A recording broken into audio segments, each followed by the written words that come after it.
From the opinion pages of the Wall Street Journal, this is Potomac Watch.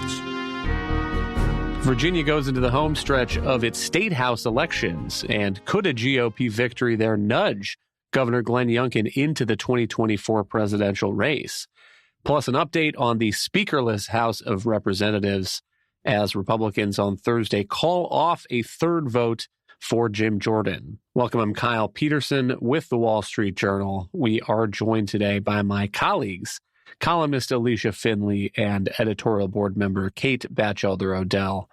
The odd-year elections in Virginia are always an oasis in the desert for watchers and analysts of politics, and there's no governor race this year, but state legislative elections there could prove quite consequential in the Old Dominion and beyond. The state Senate there is narrowly in Democratic hands, 22 seats to 18 for Republicans. The state House is narrowly in Republican hands, 49 there versus 46 for the Democrats. And all of those seats will be on the ballot on the election coming November 7th. Let's start with a clip of Governor Glenn Youngkin laying out what he sees as the stakes for voters next month. The reason why this is so important, because what's on the ballot is not just a demonstration about the future of Virginia, but I believe the key litmus test for moving into 2024. We're talking about standing up for parents, protecting girls' sports, making sure that we have low taxes and reduce the cost of living, backing the blue, making government work more efficiently. And the other side has nothing to talk about, absolutely nothing. They want to spend everyone's money. They want to downgrade education and take parents away from their kids and tell them that the state knows better. They demean law enforcement.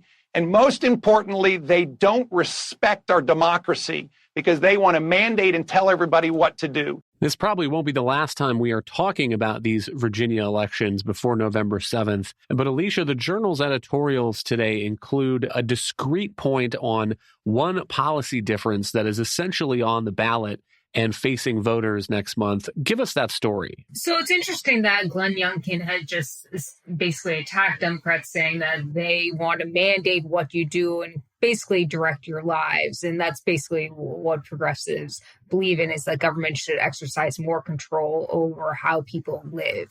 And in this discrete example, we'll use the example of the Democrats under former Governor Ralph Northam passed legislation tying Virginia to California's vehicle emission standards. Under the Federal Clean Air Act, and this goes back to the 1970s, California has been allowed to set its own vehicle tailpipe emission standards. And this was really intended to apply to sulfates and NOx, actual pollutants that harm human health, in part because California, especially Southern California, had notoriously bad smog. And so this Clean Air Act authority was intended to allow California to set stricter standards to kind of clean up its air. Now, in the past 40 years or so, air quality in California has tremendously improved.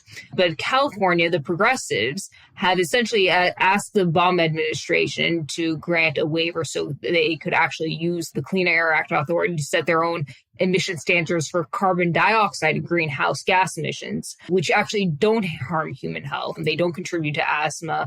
This is really a climate policy masquerading as public health.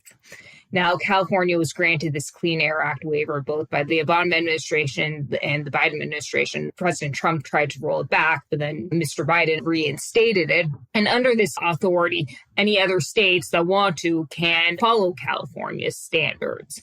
And so Virginia was among 15 states that have adopted or enacted legislation to follow California's standards, which include its standards for limiting greenhouse gas emissions. To throw one other wrench into this, California has not just limited greenhouse gas emissions under this waiver, it is essentially mandated that automakers sell more EVs in their states. And they kind of have to meet this quota that escalates over time up to 100% by 2035.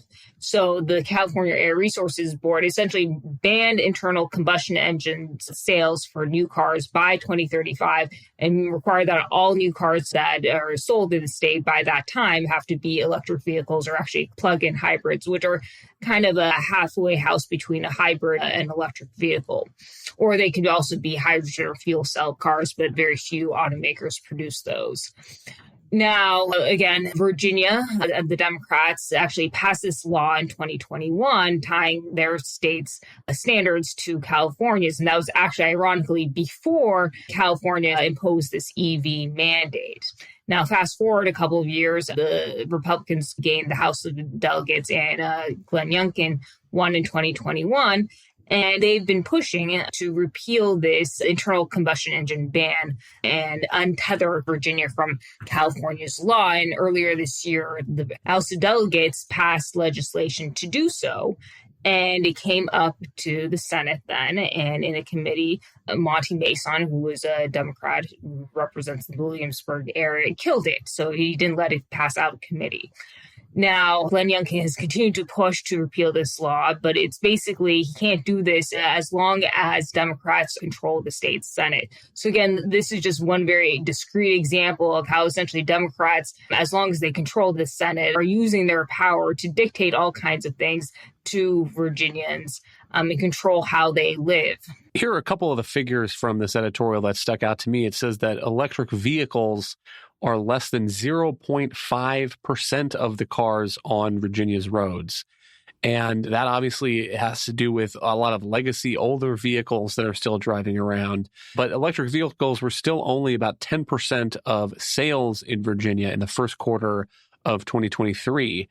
And the way the editorial explains how this California mandate works, it's not just that internal combustion cars are not allowed to be sold there by 2035, which to a lot of people sounds like so distant in the future that it is kind of hard to worry about when you're sitting in the ballot booth. But it also says there are these escalating targets, and EVs have to be 35% of each automaker's sales by 2026. So, Alicia, if I'm understanding this right, part of the problem is that there are some automakers that are not selling very many EVs right now because most EV sales are Teslas. And so if you are an automaker that is having trouble getting your EVs off the lot because there's not consumer demand for them, under these kinds of targets, you would basically have to cut down your sales of traditional cars in states including California and Virginia. And so it seems to me that you're talking about real knock-on effects in the car market, the used car market, if the supply of traditional cars are restricted like that in 2026, which is not that far away. It sounds like we have an economic problem, though. Alicia, am I understanding that right? So there are a lot of really perverse incentives and perverse impacts of this. You're right that these mandates or quotas escalate over time. And right now, EVs make up about 10% of vehicle sales, both in Virginia and nationwide. And part of that is just because they've been heavily subsidized. But Tesla, as you point out, makes up about 2/3 to 70% of those sales. And other automakers have really been struggling to ramp up their manufacturing of EVs and actually sell those EVs. Actually, GM announced this week that it was delaying the opening or launch of a plant in Michigan to produce more EV trucks because of slowing demand.